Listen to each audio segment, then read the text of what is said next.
Hello guys, welcome my YouTube channel exam study with RJ. Video के आज के session में हम लोग महात्मा गांधी काशी विद्यापीठ के द्वारा कराई जा रही एकेडमिक परीक्षा के क्वेश्चन पेपर के आंसर पर डिस्कस करेंगे और मेरे द्वारा इस क्वेश्चन पेपर का आंसर भी दिया जाएगा। आप लोग अपने आंसर का मिलान यहाँ से कर सकते हैं।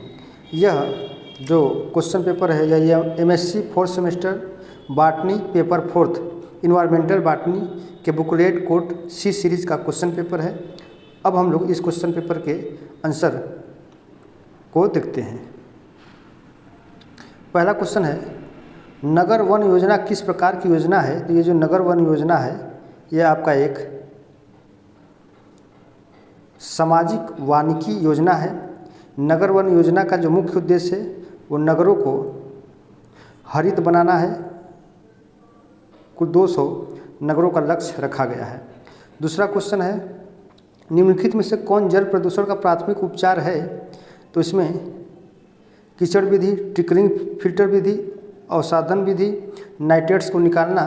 तो इसमें जो आपका ट्रिकलिंग फिल्टर है ये आपका जल प्रदूषण का प्राथमिक उपचार है। थर्ड क्वेश्चन है, निम्न में से कौन तृतीयक जल उपचार है? अवसादन, छनन, कीचड़ विधि, नाइट्रेट्स एवं फास्फेट निकालना। तो इसका जो तृतीयक जल उपचार है वो है आपका फिल्ट्रेशन। राइट ऑप्शन नंबर 2 हो जाएगा। फोर्थ है, निम्न में से कौन सा द्वितीयक जल उपचार नहीं है? तो ये आपका जो एरिएशन है ये आपका द्वितीयक जल उपचार नहीं है। डीडीटी की सांद्रता प्रत्येक टॉपिक स्तर पर घटती है, बढ़ती है, अपरिवर्तित रहती है, शून्य हो जाती है। तो इसका जो सही आंसर है वो आपका बढ़ता है। AQI क्या है? तो यह एयर क्वालिटी इंडेक्स है। तो राइट ऑप्शन नंबर 1 हो जाएगा। AQI की सामान्य मात्रा क्या होती है? तो ये 100 से कम होता है। तो राइट ऑप्शन नंबर 2 हो जाएगा, 0 से 100। भारत में रामसर स्थलों की कुल संख्या 82 है। राइट ऑप्शन नंबर 4 हो जाएगा। जीवमंडल किनसे मिलकर बनता है?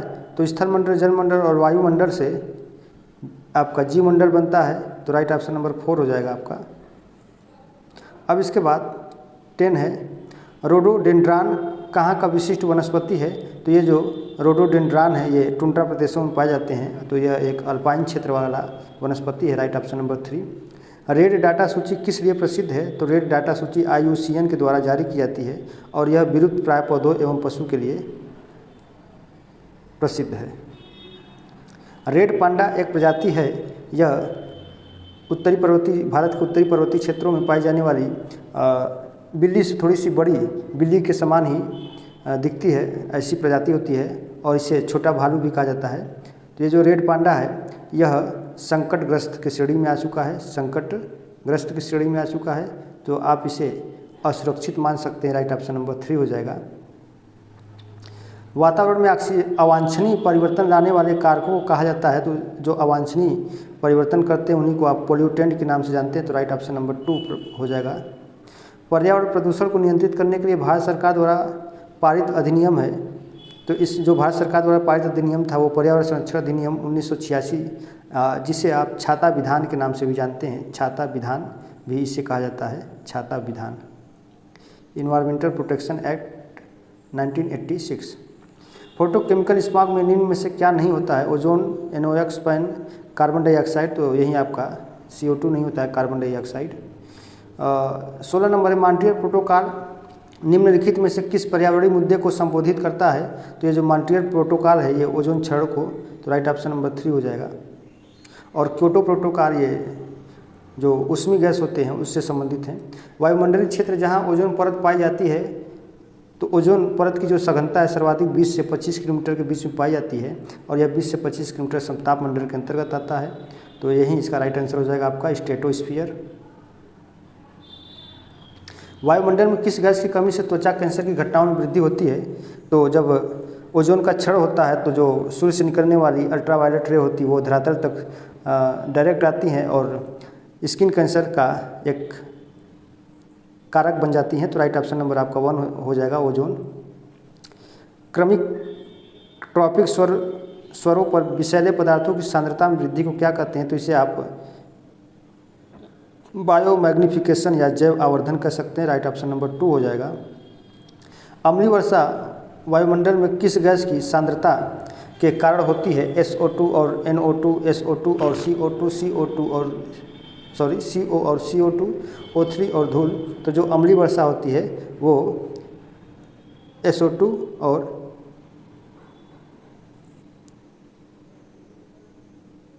NO2 के द्वारा होती है। तो इसका राइट ऑप्शन आपका हो जाएगा SO2 और NO2। 21 नंबर है, पृथ्वी पर प्रति इकाई क्षेत्र में अधिकतम उत्पादकता कहाँ होती है? तो जो अधिकतम उत्पादकता होती है पृथ्वी पर प्रति इकाई क्षेत्र में, जो अधिकतम उत्पादकता जो होती है वो महासागरों की होगी। लेकिन वो जो महासागर होंगे यदि वो उष्णकटिबंधीय क्षेत्रों में होंगे तभी होगा। तो आपका इस हिसाब से आपका उष्णकटिबंधीय वर्षा वन या ट्रॉपिकल रेन फॉरेस्ट हो जाएगा। 22 है, पारिस्थितिक पिरामिड की अवधारणा किसने प्रस्तावित की थी? तो पारिस्थितिक पिरामिड की जो अवधारणा दिया था वो चार्ल्स एल्टन ने दिया था। इस कार्य से एल्टोनियन पिरामिड के नाम से भी जाना जाता है। संख्याओं की पिरामिड किसमें उल्टी होती है? तो ये आपका पैरासाइटिक फूड चेन में यानी कि परजीवी खाद्य श्रृंखला में होता है। तो राइट ऑप्शन नंबर 1 हो जाएगा आपका।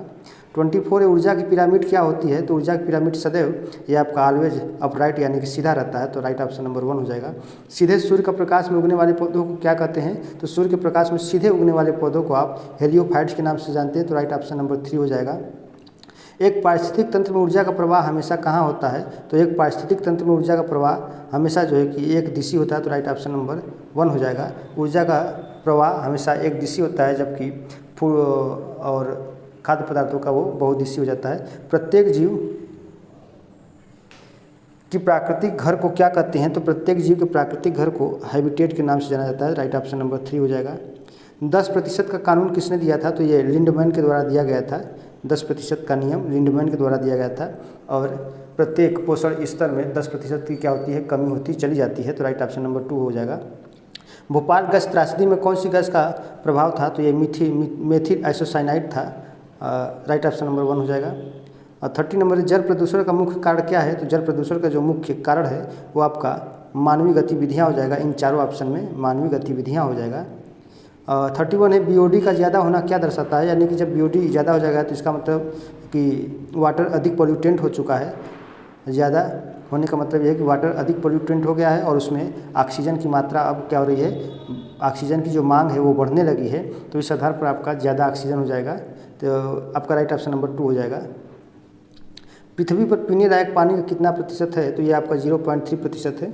97% तो आपका कह सकते हैं खारा जल है, बाकी 3% मृदु जल है और उन 3% में आपका 0.3% पानी ही पीने लायक है, बाकी सभी आइस के रूप में है।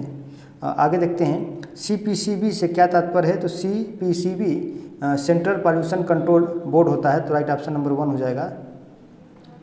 34 है, निम्नलिखित में से किसे बंगाल का आतंक कहते हैं? तो पार्थिनियम, लेंटाना, आइकार्निया, ट्राइडेक्स। तो आइकार्निया को जो है कि बंगाल का आतंक कहते हैं। तो राइट ऑप्शन नंबर 3 हो जाएगा।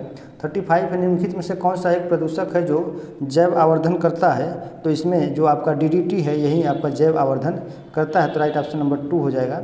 36 है, कॉस्मिक किरणें जैसे कि गामा किरणें का स्रोत हैं। तो राइट ऑप्शन नंबर आपका 4 हो जाएगा। विकिरण प्रदूषण हो जाएगा आपका। 37 है, निम्नलिखित में से कौन जल प्रदूषण का सूचक है? तो इसका जो ऑप्शन है Nostoc, E coli, Hydrilla, Rhizopus. Right option आपका हो जाएगा 2 ई कोलाई।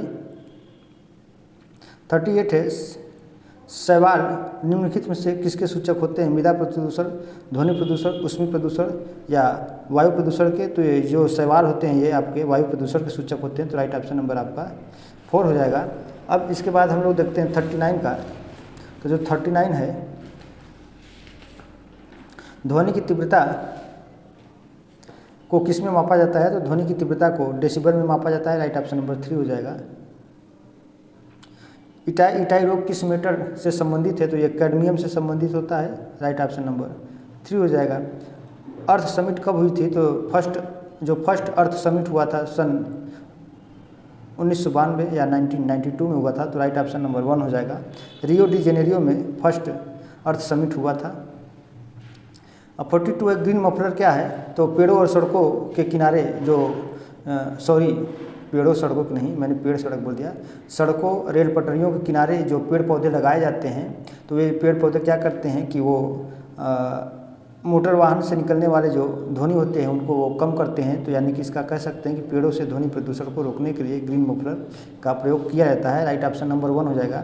अंतर्राष्ट्रीय जैव विविधता दिवस कब मनाया जाता है? तो ये 22 मई को मनाया जाता है। तो राइट ऑप्शन नंबर आपका 3 हो जाएगा। हॉट स्पॉट की अवधारणा किसने दी थी? तो हॉट स्पॉट की जो अवधारणा दी थी ये नामन मायर्स ने दिया था। राइट ऑप्शन नंबर 1 हो जाएगा। और इस समय भारत में कुल 4 हॉट स्पॉट एरिया हैं। 45 पे ग्लोबल वार्मिंग को काफ़ी हद तक कैसे कम कर सकते हैं? तो ग्लोबल वार्मिंग को आप कार्बन ईंधन जलाकर तो नहीं कर सकते हैं, ठोस कचरा नहीं कर सकते हैं, फॉसिल ईंधन की खपत कम करके कर सकते हैं। राइट ऑप्शन नंबर 4 हो जाएगा इनमें। महाद्वीपीय विस्थापन सिद्धांत किसने दिया था? हर्षबर्गन ने, हमबोल्ट ने, वैगनर ने, टाइट ने। तो जो महाद्वीपीय विस्थापन सिद्धांत दिया गया था ये वैगनर के द्वारा सन 1912 में दिया गया था। सन 1912 में दिया गया था। तो राइट ऑप्शन नंबर आपका हो जाएगा वैगनर। मृदा निर्माण निम्नलिखित में से किसे कहते हैं? Pedogenesis, geogenesis, thermogenesis, neogenesis. तो राइट ऑप्शन नंबर 1 हो जाएगा पेडोजेनेसिस। 48 राष्ट्रीय वन नीति के अनुसार वन आवरण को कितना प्रतिशत बनाए रखना चाहिए? तो इसे आप राष्ट्रीय वन नीति के अनुसार कुल 33% होना चाहिए। तो ये आपका हो जाएगा पहाड़ों 67% पहाड़ों पर और 33% मैदानों पर। तो इसका राइट ऑप्शन आपका पहला ही हो जाएगा।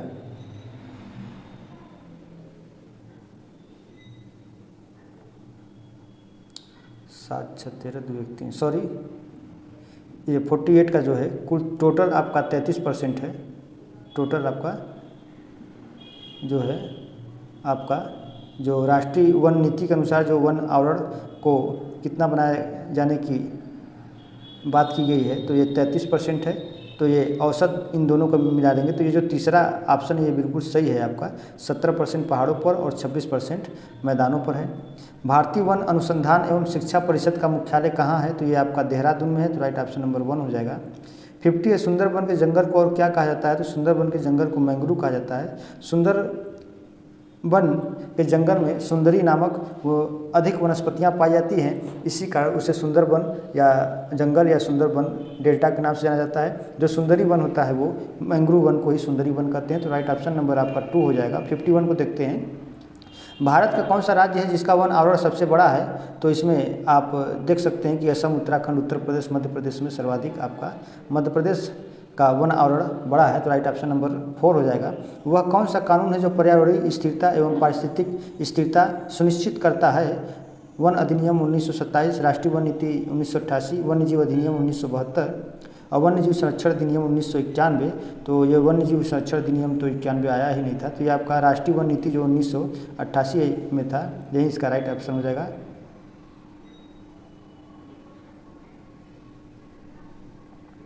इसमें थोड़ा सा कन्फ्यूजन भी लग रहा है, शायद वन्य जीव अधिनियम 1972 भी हो सकता है। आप लोग कमेंट सेक्शन में कमेंट जरूर करिएगा कि इनका 52 नंबर का कौन सा सही आंसर होगा। 53 है प्रजातियों के विलुप्त होने का कारण है। तो ये आप देख सकते हैं कि ये विदेशी प्रजातियों का आना ये भी हो सकता है, निवास का विनाश ये भी हो सकता है, अत्यधिक दोहन ये भी हो सकता है। तो इस आधार पर आपका राइट ऑप्शन नंबर 4 हो जाएगा। निम्नलिखित में से कौन सा इन सिटू संरक्षण का प्रकार है? Botanical garden, seed bank, biosphere reserve, gene bank. तो ये जो बायोस्फीयर रिजर्व है ये इन सिटू है, बाकी botanical garden, seed bank, gene bank आप कहीं भी इसको उठा करके स्थापित कर सकते हैं, लगा सकते हैं। तो ये आपका आउट सिटू हो जाएगा। 55 निम्नलिखित में से किसका पारिस्थितिकी तंत्र पे पुनर्नवीनीकरण नहीं होता? तो इसमें आपका जल है, कार्बन है, नाइट्रोजन है। इन तीनों का तो आप नवीनीकरण यानी कि कर सकते हैं, लेकिन ऊर्जा का आप नवीनीकरण नहीं कर सकते हैं। जिस उपकरण से प्रकाश को मापते हैं वह है, तो उससे आप फोटोमीटर के नाम से जानते हैं। तो राइट ऑप्शन नंबर 3 हो जाएगा। और 57 है निम्नलिखित में से कौन से वनस्पति टुंड्रा बायोम में नहीं पाए जाते हैं? शैवाल, मौसम, घास, वृक्ष। तो ये आपका जो ये देखिए मोसेस लिखा हुआ है, लीचेन, मोसेस और ग्रासेस, ये तीनों तो आपके टुंड्रा में होंगे, लेकिन जो वृक्ष होता है, ट्री होता है, ये टुंड्रा में नहीं होते हैं। ये उपोष्ण क्षेत्रों में मिलेंगे या उष्णकटिबंधीय क्षेत्रों में मिलेंगे या विषुवत-रेखीय क्षेत्रों में मिलेंगे। तो राइट ऑप्शन आपका यहीं 4 हो जाएगा, ट्री। सवाना बायोम की क्या विशेषता है? केवल घास, बिखरे हुए पेड़ के साथ घास, चौड़ी पत्ती वाले वृक्ष, अविकसित जड़ें। तो जो सवाना बायोम होती है ये, इसमें बिखरे हुए पेड़ों के साथ बड़ी बड़ी लंबी लंबी घासें पाई जाती हैं जो पेड़ों पर चढ़ी रहती हैं और इसमें होड़ मचा रहता है। तो इसका जो राइट ऑप्शन हो जाएगा आपका जो सवाना बायोम है, ये भूमध्य रेखीय क्षेत्र में पाया जाता है। तो यहाँ की चौड़ी चौड़ी पत्तियाँ होती हैं, तो चौड़ी पत्तियों वाले ये वृक्ष होते हैं, लंबे लंबे वृक्ष होते हैं। तो इसका ये राइट आंसर हो जाएगा। 59 है, निम्नलिखित में से कौन कीटनाशक नहीं है? तो BHC और एल्ड्रीन, DDT, इफेड्रीन। तो इफेड्रीन ये कीटनाशक नहीं है। 60 नंबर है, ओजोन परत की मोटाई को किस में नापा जाता है? तो इसे आप डाप्सन इकाई में नाप सकते हैं। राइट ऑप्शन नंबर 3 हो जाएगा। निम्नलिखित में से कौन गैर पारंपरिक ऊर्जा संसाधन का उदाहरण है? गैर पारंपरिक यानी कि कह सकते हैं सौर ऊर्जा भी है, पवन ऊर्जा भी है, भूतापी ऊर्जा भी है, तो उपयुक्त सभी है। 62 है, इनमें से कौन अक्षय ऊर्जा है? जीवाश्म ईंधन तो है नहीं, प्राकृतिक गैस भी नहीं है, खनिज भी नहीं है। ज्वारी शक्ति जो है इसे आप अक्षय ऊर्जा कह सकते हैं और इसे आप गैर पारंपरिक ऊर्जा भी कह सकते हैं। नेक्स्ट क्वेश्चन है 63 है, निम्नलिखित में प्रमुख ग्रीन हाउस गैस है CO2, CH4, N2O, उपयुक्त सभी। तो इनमें प्रमुख ग्रीन हाउस गैस जो पूछ रहा है, तो हालांकि ये आपके ग्रीन हाउस गैस में CH4, CO2 और N2O ये भी हो सकता है, लेकिन प्रमुख रूप से पूछ रहा है तो CO2 हो जाएगा। क्योटो प्रोटोकॉल कब अपनाया गया था? तो ये 11 दिसंबर 1997 में अपनाया गया था। राइट ऑप्शन नंबर 1 हो जाएगा। क्योटो प्रोटोकॉल का लक्ष्य क्या है? ओजोन रिक्तीकरण रोकना, ग्रीन हाउस गैस का उत्सर्जन कम करना, जल संरक्षण, मृदा सुधार। तो इसका जो लक्ष्य था क्योटो का, वो ग्रीन हाउस गैस का उत्सर्जन को कम करने का था।